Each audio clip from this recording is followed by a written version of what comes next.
The key is we understand the blueprint on what the white man is trying to do.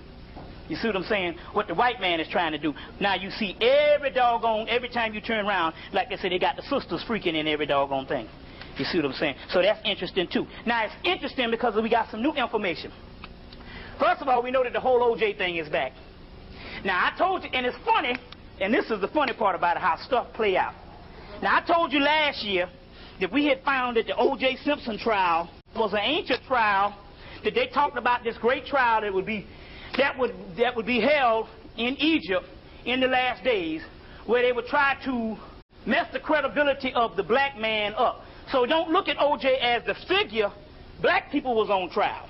And so this ancient trial, it was verbatim, but it was interesting because in this trial that they talk about, it's in the section of this book. In this book, which is a valuable book, From Fetish to God of Ancient Egypt by E. Wallace Budge, in the back of this book, they have papyruses out of the British Museum. This is the last book of his life, Budge, and so he decided to give up all these papyruses that he was actually writing all his books from. So in the back of this book, there's several papyrus, like the winged disc of Heru of Edfu, which is talking about if you didn't have the melanin, they cut off your head, which you get the movie Highlander from. You see what I'm saying? They say only one can be the Highlander, or the blood of kings running through you. So in this particular section of the papyrus in the back of this book, that when you see the legend of Heru Behutet, of the winged disc of Edfu, they're talking about if you didn't have that black dot, they would cut off your head. And in the legend of Heru Behutet, Behutet is an ancient word for melanin. It means the black dot or the black circle that we're talking about here. Or the black dot or the black circle, which we give a figure of the Gnostic Christ, Abraxas, and it gives you the black dot also right here in the wings and the Kundalini energy and all of this too, which we have several things of the black dot. And like I said, I always like to put this one up here because, you know, that's how your spirit looks outside of the body. And like I said before, some of you people, you might have seen some of these things some night that you see a black silhouette and stuff. That's actually a person, and it can take different forms and stuff, but that's how you look. And so based on the people in England, based on the occultists in England, they're saying if you don't look like this, then in actuality you ain't real or you ain't the gods. So therefore we know how that is. But listen, but we do know that in here there's a trial in the part called the Contendings of Horus and Set. Wherever you want to go. The Contendings of Horus and Set. And in there, well, there's a chair here if you want to, or whatever. In here, in the Contendings of Horus and Set, they talk about an ancient trial. But it's interesting now, as so, the devil in here, which is the doggone white boy, he loses the trial. Just as on August the 3rd of 1995, he lost the trial because, number one, that's 10 and 3, which is 13, which is his unlucky number in the first damn place. But anyway, he lost the trial. But in the back of the book, they said that he begs the people, he begs the gods.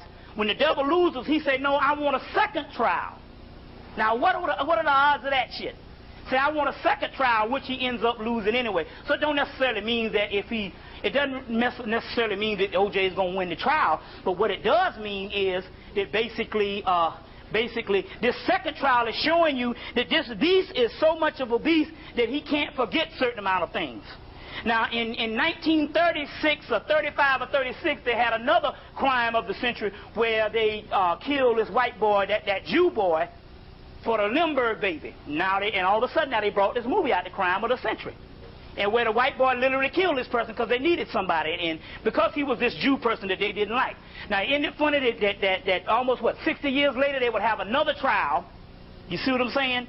Of the same magnitude, and call it the trial of the century, and that was called the crime of the century. You see, very, very key, and nothing is by chance when they do certain amount of things like that. Nothing is by chance. But isn't it funny how these people cannot bring themselves to believe that this man is innocent? You see what I'm saying? Is innocent. And basically, the reason why they can't bring themselves to believe this man is innocent, because they can't bring themselves to believe that they're so arrogant to say that no one could ever plant evidence. Although they can make movies about their white boys and little children getting planted and getting framed by the police, but a black man can't be framed. That's what you're talking about, a sociopathic type of incident. Now, the key to this thing is that we got new evidence that's actually going on, and the new evidence is that what you're dealing with here is that The main person that was involved in the killing was actually Cato Kaelin. This is the new shit.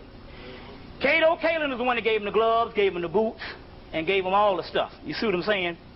And also we understand that he did this particular information. He gave him this particular information for the simple fact that he was planted there in the get-go to do the whole 9 yards and cooperate with the police. That's why they knocked on the door. He's the one that put the bloody sock in the living room. Cato Kaelin is the biggest part of this thing. But what the government did and what they do to fool you, they made Cato Kaelin as he's this dunce, this homeless house fella. You see what I'm saying? That's just like this valley boy that's stupid. See, they always do this to throw you off. See, that's what they did when they give you Bill Clinton. They say he's stupid and all this kind of thing, and they do this stuff to throw you off. You see what I'm saying? So you thinking, okay, he's a so stupid homeless person. He's the main person around this thing. So like I said before, they released the movie The Chase, which we have to go in and and you need to go to the public library and you need to find out. You look on the Friday edition. You look on the Friday edition, let's say somewhere around June or April, and you need to find out when was the movie The Chase. When was the movie The Chase that starred what's his name, Charlie Sheen? You need to find out when did this movie actually come out, because this particular movie came out, I think, a month before the actual chase scene of the Bronco. You see what I'm saying? And a month before Nicole died. You see what I'm saying? And then what happened was he's being chased, and they got the TV cameras and all this, and then what happened? They say, well,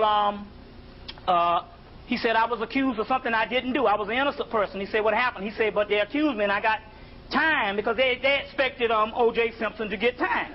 That was the guards that intervened. He said, I got time because I had a cut on my hand, and they took the DNA from the cut on my hand and convicted me. Now, what are the odds? It's no coincidence. What are the odds of they having this movie come out, and he's getting convicted with the cut on his hand, and they got the chase scene in the movie cameras, which the movie came out. How can this cracker can take a movie and actually make a movie of what he's going to do a month before, release it a month before, and then do the exact same thing the next month? You see what I'm saying? So he did this, and in this particular movie, what makes this movie authentic is that who was supposed to be the best man at Charlie Sheen, the star of this movie's wedding? Cato Kaelin. See what I'm saying? So now the movie goes out of just a theory type thing, and you just putting 2 and 2 together to a reality that it was a setup from the get-go. And Cato Kaelin is the doggone key.